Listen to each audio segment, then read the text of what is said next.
Hi everybody, my name is Annie and today I'm going to be talking to you about how I got through my first semester in college while having ADHD and autism. So this video is going to be divided into three sections. The first section is what I did right, second, what I did wrong, and third, what I'm going to be trying next semester. So let's do it. So the first thing I did right was getting medicated. So this is not me advising anyone to take medication or anything like that. I'm not your doctor. However, I'm just saying that taking medication contributed greatly to my success. When I'm not on medication, I'm just going crazy and I can barely get anything done. Honestly, if I didn't have that treatment, I probably wouldn't even be in college. I'd probably be working at Panera Bread. So, yeah, my medicine was really, really important to my success. The second thing I did right was getting accommodations. So, I met with my campus's disability support service 2 weeks before school started, and I know that not every college is good with getting their students accommodations. I was just lucky enough to have great advisors and people that actually helped me.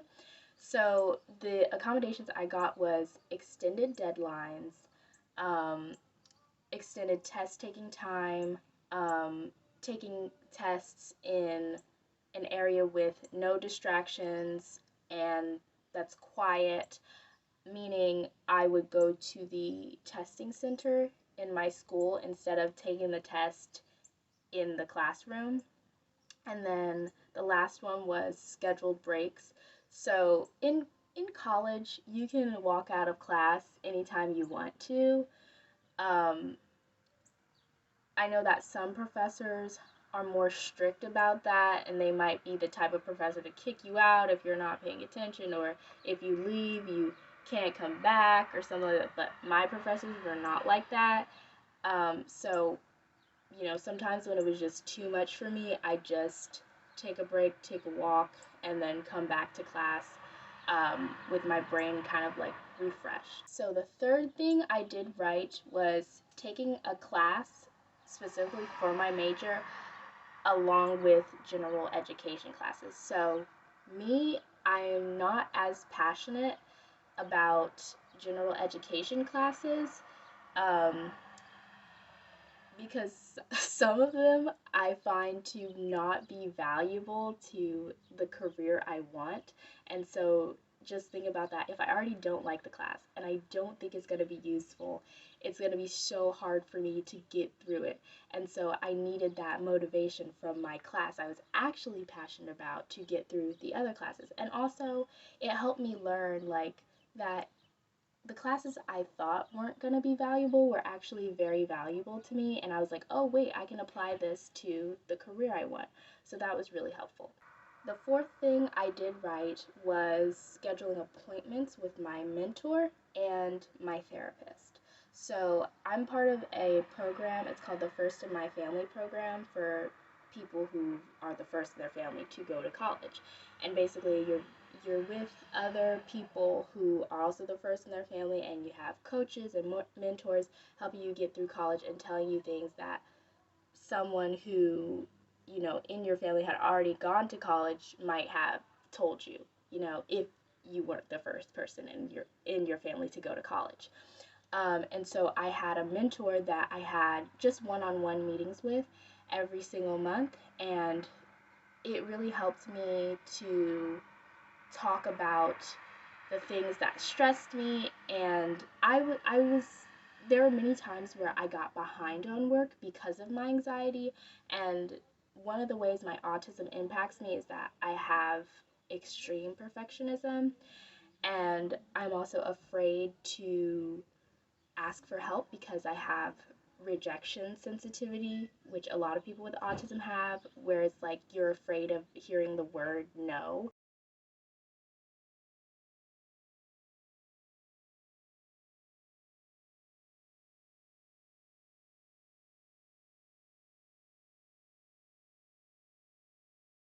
even though logically, like, my teachers are going to help me, even if I ask for my accommodations. The one thing I was afraid of the most was asking for an extended deadline because I didn't want them to think I was stupid or I wasn't trying hard enough, even though it's required by law for them to give me my accommodations. I was still very afraid. So talking it out with my mentor made it very easy um, for me to just relieve myself of the stress. And the same thing with my therapist. I talk to my therapist about more personal issues, so that also helped relieve the stress. But it was more than just academic stress.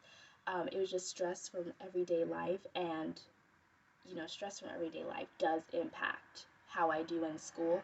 So that just helped with a lot of things. And I meet with my therapist every week. The fifth thing is asking my family for help. I'm a very independent person, and I'm also a person who will try my very best to do something on my own, and asking for help is a last resort, and that's something. It's okay. It's all right. um, um, what was I saying? Okay, so asking for help is a last resort for me, and that is something I'm trying to unlearn. I'm trying to unlearn like this individualistic mentality when we're like human, it's in our DNA to help each other and to be in community. And I'm always so willing to help other people. Other people are willing to help me. So the thing I did right was asking my family for help. If it was just like running errands, that I couldn't have done because I needed more time to study or something like that, I would just ask them for help, and they do for me because they love me.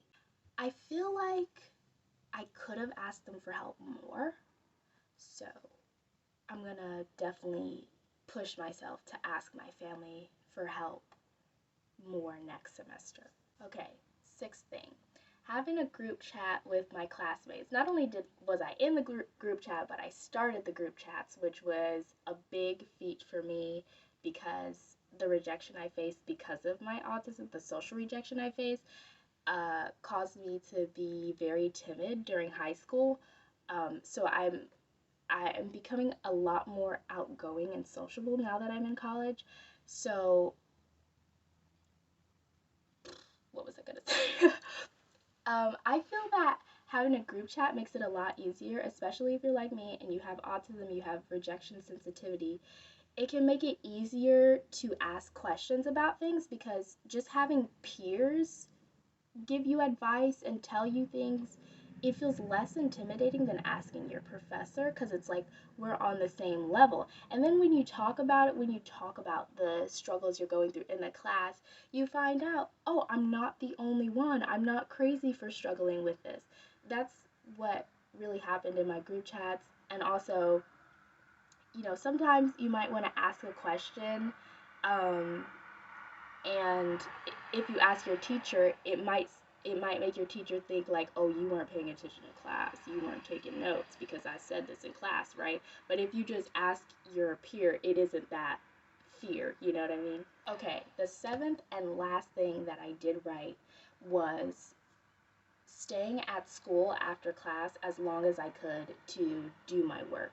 I know if I just left class right away and went home, I probably would have spent 3 hours playing Sims 4 and not doing my work. But going straight from my class to the library on campus, I got so much work done. So that really, really, really helped me. Now we are on to the section of the video where I talk about what I did wrong. So the first one is not asking for extended deadlines in general. So the first month or so of school, I did not ask for extended deadlines at all because I was so afraid. And then I started to ask for it more, but it was just later down the line. And it's like, if you had just asked earlier, it would have been fine. Uh, so yeah, I did that wrong. And then this one ties into the first one. not asking for extended deadlines as soon as I get sick. So when I get sick, my ADHD just gets even worse, even if I am on medication. I think even people without ADHD, they have a hard time working while they're sick. No one should have to work while they're sick, okay? And also, a lot of times if you're medicated and you have ADHD, you know that our medications are always on back order, they're always out of stock. And so there are times where I've gone weeks without my medication and I've had to work without it. And so I should have asked for extended deadlines right when I got sick and right when I found out that my medication was out of stock. This one's a big one because it's actually the reason why I think I passed my classes. One, I'm pretty sure was either A or B.